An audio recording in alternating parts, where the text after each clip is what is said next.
Bertemu lagi dalam podcast Bungkus Aja, belajar ngikut Kristus aja. Ya, selamat malam Mbak Pendeta. Selamat malam, Kak Petra. Wah, kita kompak sekali ya Pak, sesuai dengan kemerdekaan Indonesia. Jadi hari ini dress code kita merah dan putih. Nah, kali ini ada episode yang spesial dalam Bungkus Aja, yaitu spesial untuk kemerdekaan. Kita akan membahas tema merdeka atau dijajah. Nah, mungkin ada yang bertanya-tanya nih, siapa bintang tamu kita hari ini? Tapi sebelumnya saya memperkenalkan diri dulu. Nama saya adalah Petra Enisarsyiwi yang akan memandu untuk podcast kali ini. Nah, kali ini saya ditemani oleh pendeta yang kece banget, yang keren, yaitu adalah Pendeta Emeritus Ujang Tanusaputra dari GKI Cimahi. Selamat malam Pak Pendeta. Selamat malam. Wah, bagaimana nih Pak Pendeta kabarnya? Puji Tuhan, sehat. Wah, luar biasa. Kemarin kira-kira saat 17 Agustus apakah sempat mengikuti perlombaan di kompleks atau di perumahannya mungkin Pak Pendeta? Di gereja. Wah, ikut lomba apa nih Pak Pendeta kemarin? Ya, hanya menyaksikan. Oh, hanya menyaksikan. Anak-anak yang lomba, remaja, pemuda. Wah, oke, seru sekali. Kemarin juga di gereja kami ada berbagai perlombaan Pak Pendeta.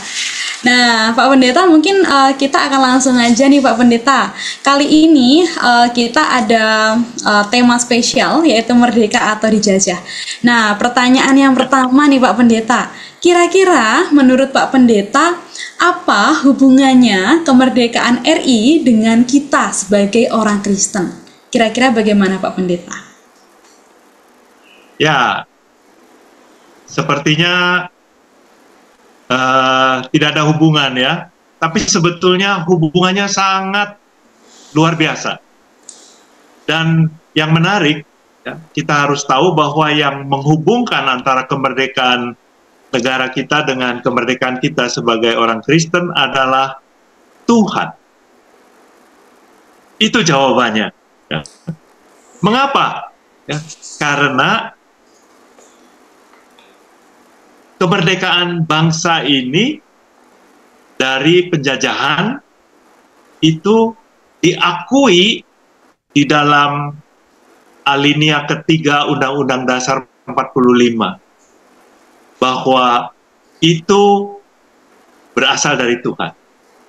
Atas rahmat Tuhan yang Maha Esa dan didorong dengan keinginan kuat, maka dinyatakan kemerdekaan Indonesia. Jadi ada suatu pengakuan bahwa kemerdekaan Indonesia itu berasal dari Tuhan. Bukan hasil hadiah dari penjajah yang berbaik hati begitu. Udahlah kami pergi gitu ya.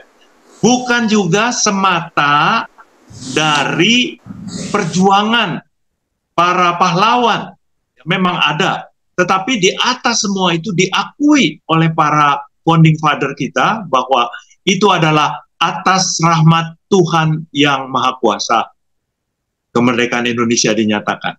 Dan kaitannya dengan kita juga karena Tuhan yang rela turun ke dalam dunia untuk menyerahkan diri, mati dan bangkit, maka kita dimerdekakan dari dosa. Nah, bedanya itu ya, yang satu dimerdekakan dari penjajahan, yang satu dimerdekakan dari dosa.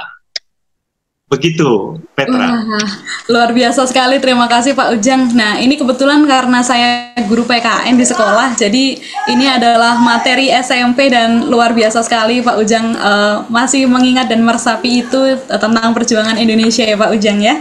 Baik, jadi memang sebenarnya tidak berhubungan tapi ternyata saling berkaitan erat seperti itu ya Pak. Kalau kita terbebas dari penjajah, lalu secara agama atau secara kekristenan bahwa kita terbebas dari belenggu dosa.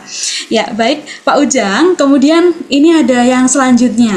Nah, katanya kita sudah merdeka nih sebagai orang Kristen. Tapi seringkali dalam kehidupan kita merasa seperti, mungkin banyak orang yang merasa seperti terbatasi Pak Ujang. Katanya merdeka, tapi orang Kristen itu selalu ada aturan. Harus gini, harus gitu, nggak boleh ini, nggak boleh itu. Nah, kira-kira bagaimana sih Pak Ujang menurut Bapak dengan pandangan yang seperti itu? Ya tentu saja ya, di mana-mana nggak ada yang bebas 100% ya. Kemerdekaan yang sejati itu justru ketika orang ada di dalam batas-batas tertentu. Ya.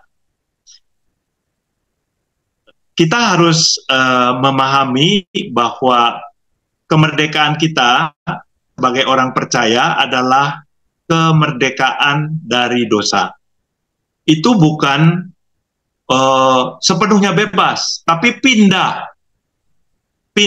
dari perhambaan atau terjajah oleh kuasa dosa, gitu ya, dengan sebuah peran baru untuk menjadi hamba Kristus. Nah, bedanya ketika kita menjadi hamba dosa, itu maka dosa yang mengatur dan menguasai diri kita untuk bertindak. Sementara ketika kita menjadi hamba Kristus, maka sabda-sabda Kristus itulah yang memandu kehidupan kita, ya, bukan untuk memaksa, untuk menjerumuskan, untuk menjerat, untuk mengeksploitasi diri kita. Sebaliknya, justru Tuhan dalam rangka mencintai kita memberikan batas-batas itu. Nah, hukum Kristus itu sendiri bukan tanpa batasan, kan dia mengajarkan hendaklah kamu begini, hendaklah kamu begitu, gitu ya. Itu ada peraturan-peraturan. Jadi kemerdekaan itu bukan sakar PDW gitu ya, semau hati kita sendiri. Ingat ya, bahwa aturan itu dibuat untuk memandu kita agar tetap berada di dalam jalan yang benar, ya, jalan yang baik. Ya. Nah, mungkin kita juga bisa membayangkan bahwa jika kita pindah kerja misalnya, atau pindah gereja, maka kita meninggalkan ya pekerjaan yang lama atau gereja yang lama dan mengikuti gereja yang baru dengan aturan organisasi yang berbeda. Kan tetap ada aturan. Mungkin yang lama kita nggak suka, ada batas-batas tertentu yang membuat kita tidak nyaman. Tetapi di tempat yang baru kita dengan sukarela dan sukacita memilih itu untuk kita ikuti. Begitu sih menurut saya. Wah, luar biasa sekali, setuju sekali ya Pak. Saya juga setuju, berarti dengan dimerdekakan sebagai orang-orang yang merdeka bukan berarti lalu sembarangan ya Pak menggunakan kemerdekaan itu. Sama seperti ketika ditebus dari dosa, bukan lantas kita, mentang-mentang sudah merdeka lalu kita bisa seenaknya, bisa berbuat dosa dan sebagainya, tetapi justru itu menjadi rambu-rambu bagaimana cinta Kristus untuk bisa menuntun kita untuk tidak jatuh dalam dosa lagi. Begitu kira-kira mungkin ya Pak. Terima kasih sekali. Nah, ini Pak Ujang, saya tadi sedikit membaca artikel tentang Pak Ujang. Kalau tidak salah Bapak itu menjadi emeritus di di bulan Maret ya Pak, tahun ini ya Pak ya? Ya, betul. Betul. Nah, ini kita kepo sedikit nih Pak, kira-kira bagaimana sih kehidupan seorang emeritus, apakah merasa merdeka? Nah, dulu Pak, kalau boleh cerita sedikit, saya itu punya cita-cita menjadi seorang pendeta, waktu kecil nih Pak. Iya, ingin menjadi pendeta, lalu orang tua saya tanya, loh kenapa kamu pengen jadi pendeta? Lalu saya jawab dengan jawaban anak kecil, bukan untuk melayani Tuhan, tapi saya bilang pendeta itu enak, kerjanya cuma hari Minggu. Tapi ternyata ketika dalam kehidupan nyata berteman dengan para pendeta, wah luar biasa sekali ya Pak. Mungkin bahkan 24 jam dalam hidupnya itu adalah untuk pelayanan. Betul Pak? Tiba-tiba ada pelawatan, ada yang meninggal. Apakah betul begitu Pak Pendeta? Betul sih, tapi kan tidak setiap hari seperti itu. Sesekali mungkin iya ya, dalam momen-momen tertentu. Baik, berarti sesekali kadang juga padat, kemudian kadang sesekali juga ada sedikit waktu luang ya Pak ya. Betul, Baik. Nah, betul. kira-kira nih Pak, ketika menjadi seorang emeritus, apakah Bapak sudah merasa merdeka? Merdeka dalam pengertian tertentu ya, ya. Tapi dalam pengertian yang lain juga nggak nggak sepenuhnya begitu. Ya dan tidak lah. Ya dan tidak. Ya. Mungkin dari tugas-tugas yang syarat yang sudah terangkat, ya kita bisa dibilang merdeka. Ya. Tetapi hidup kan tidak selesai dan harus dilanjutkan terus. Hidup itu juga bukan soal bebas tugas secara struktural. Ada hal-hal yang lain. Nah, di masa tua, katakanlah, sebagai seorang pendeta emeritus, ada hal-hal yang mungkin ya tidak terpikirkan sebelumnya, tetapi itu terjadi. Dan ini terjadi pada semua orang. Ini kebetulan saya menjadi bagian dari divisi emeritus Sinode Wilayah Jabar.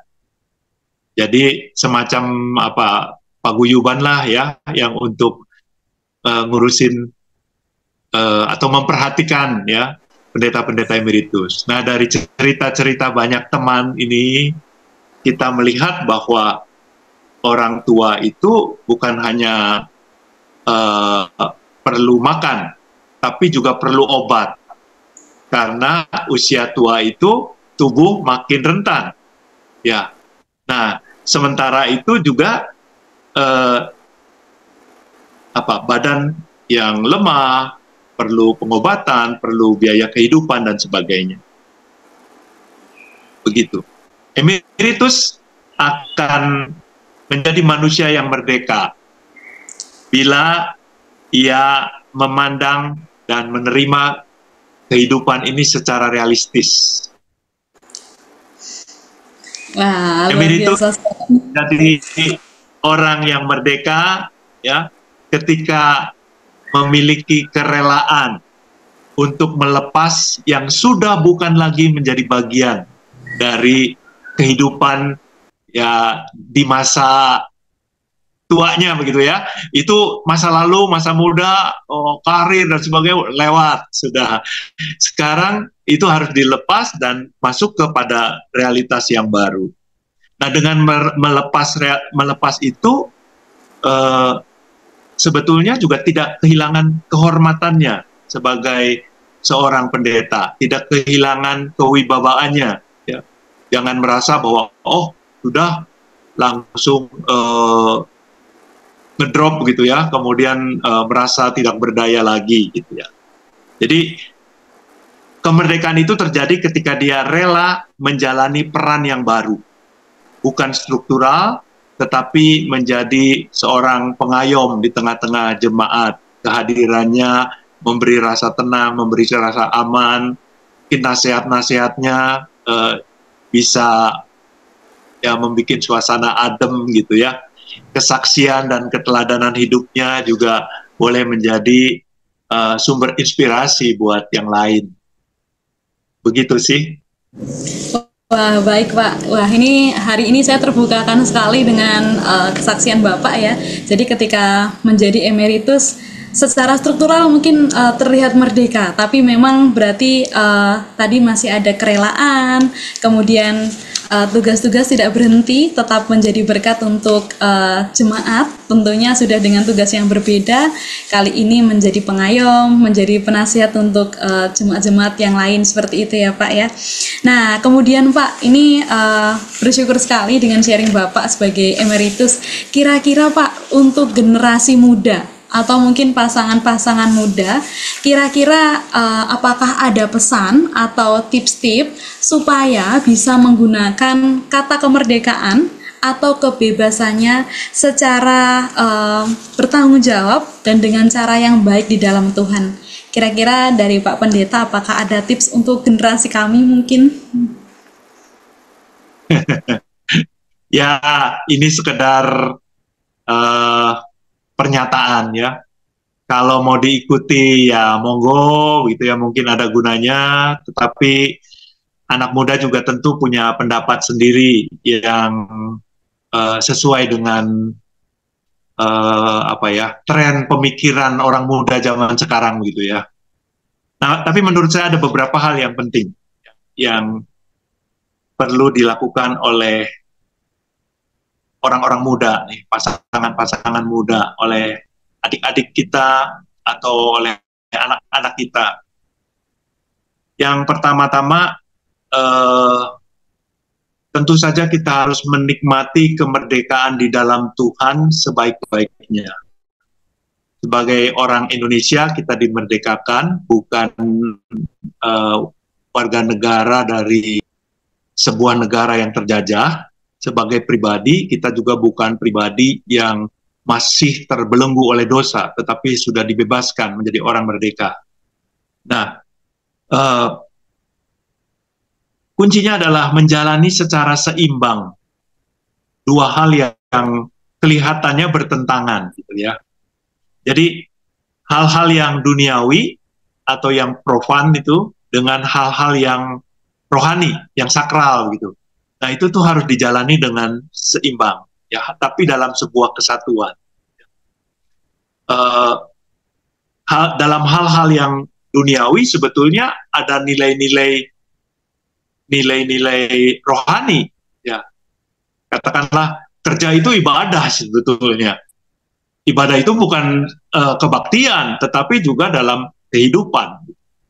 Jadi harus menyatu tuh, ya. Kelihatannya bertentangan, tapi menyatu. Nah, bekerja, berkeluarga, dan melayani itu adalah sebuah kesaksian hidup dan satu kesatuan hidup. Yang kedua, mungkin ingat, ya, kita hidup di masa kini, ya, tetapi sekelebat, ya, selintas, atau mungkin, ya, kalau ada kesempatan juga memikirkan masa depan. Jadi hidup tidak realnya hidup hari ini, tetapi juga memikirkan kita mau apa di kemudian hari. Jangan nanti tahu-tahu sudah menjadi lanjut usia, kita masuk dengan tergagap-gagap, gitu ya. Nah, yang berikutnya adalah fokus pada pekerjaan, pada karir, pada usaha, tetapi juga nikmati kebersamaan dengan keluarga, dengan orang-orang yang terdekat, ya, menjadi teladan bagi mereka, menjadi sumber kegembiraan yang bisa diraih bersama-sama, gitu ya. Sehingga kita bekerja, tapi juga nggak lepas dari keluarga. Dan satu lagi mungkin, ya, orang muda ini harus punya satu keterampilan atau satu hobi yang bisa dikembangkan. Justru pada saat tua itu menjadi membuat hidup kita tetap bisa melakukan sesuatu. Syukur-syukur kalau hobi itu mendatangkan penghasilan, sehingga bisa menopang biaya kehidupan kita di masa tua, begitu ya. Sehingga nggak kesepian, ada aktivitas, tapi juga mungkin bisa lebih dari itu. Begitu. Ya, baik. Terima kasih Pak Pendeta. Wah, ini saya menyimpulkan banyak sekali tips yang disampaikan dan luar biasa. Tadi disampaikan dengan luar biasa bahwa diberi kemerdekaan berarti adalah harus dinikmati dengan cara-cara yang bertanggung jawab di dalam Tuhan, seperti itu ya Pak ya. Kemudian juga menjalaninya dengan seimbang antara hal-hal yang duniawi dan juga rohani. Jadi jangan sampai terbelenggu dalam satu sisi, tetapi dua-duanya harus dikembangkan dengan baik. Kemudian penting juga memikirkan masa depan dan mempersiapkan setiap hal atau kemungkinan-kemungkinan di mendatang dengan sebaik-baiknya ya Pak. Tentu banyak juga gaya hidup yang mungkin hedonisme atau mungkin gaya hidup yang tren sekarang. Nah, itu dengan kemerdekaan yang ada, mungkin sekarang dengan kemudahan belanja dalam satu genggaman, klik langsung barang sampai, tetapi dengan segala kemerdekaan itu untuk lebih bijak seperti itu ya Pak, untuk dapat mempersiapkan masa depan dengan sebaik-baiknya.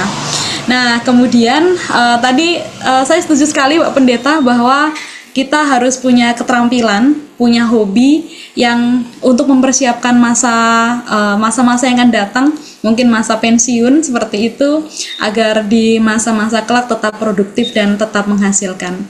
Terima kasih sekali Pak Pendeta atas tipsnya untuk kami para kaum muda. Semoga nanti saat kami sampai di usia Bapak tetap seperti Bapak, terlihat sangat bugar sekali, senang sekali. Nah teman-teman, nah, kita sudah sampai di penghujung podcast kali ini. Sebelum kita mengakhiri podcast kali ini dengan Pak Pendeta, saya mohon izin untuk membacakan sedikit ayat Alkitab untuk memperlengkapi tadi diambil dari Galatia 5 ayat 13 bahwa saudara-saudara, memang kamu telah dipanggil untuk merdeka. Tetapi janganlah kamu mempergunakan kemerdekaan itu sebagai kesempatan untuk kehidupan dalam dosa, melainkan layanilah seorang akan yang lain dengan kasih. Mari kita mengisi kemerdekaan kita dengan penuh takut akan Tuhan, dengan merasakan berkat Tuhan, serta menjadi berkat untuk sesama. Sampai bertemu di podcast kita selanjutnya. Bungkus aja, belajar ngikut Kristus aja. Tuhan memberkati. Terima kasih.